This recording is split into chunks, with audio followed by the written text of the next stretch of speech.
Okay, first I need to apologize because apparently the Orbi router, the Ring alarm, and the Philips Hue bridge, one of those three devices is causing some crackling with this razor. So if you hear the crackling, you'll have to ignore it. I'm going to try to clean it up on Audition, but I don't know how it's going to turn out. First thing you're going to do since we're going to be doing .NET development, we will need something to actually write our code in. So you're going to want to go to visualstudio.microsoft.com. And from here, you're going to have a couple options. Just scroll down a little bit and find the Visual Studio icon. Choose the Visual Studio option. Select Community Edition 2022. Community is the free version. You should get a pop-up to prompt you for a download. Go ahead and select that and approve it. It's going to install the Visual Studio installer. This is going to be what you're going to use to install different versions, select your components and things like that.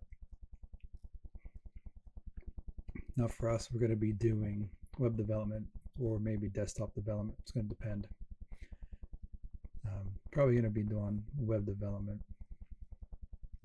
So we're going to go ahead and check that box. And as you check the box, you're going to notice on the right hand side all the ASP and web development options.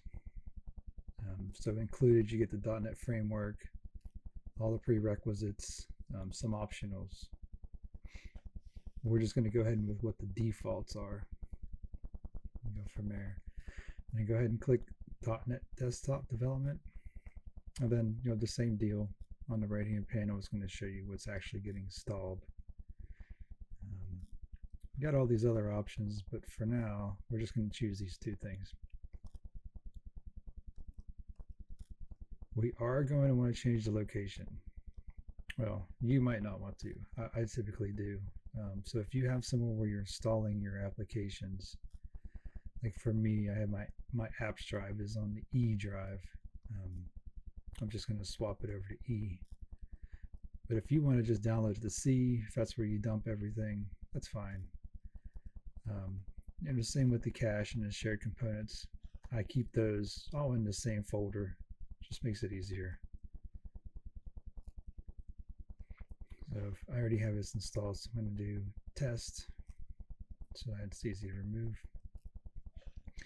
When you hit next, you're going to see it downloading the Visual Studio Community 2022. Give it a few minutes, and when it's ready, your buttons on the right hand side will show up for modify, launch, and more. And that last 99% takes forever. When it's done, it's automatically going to launch.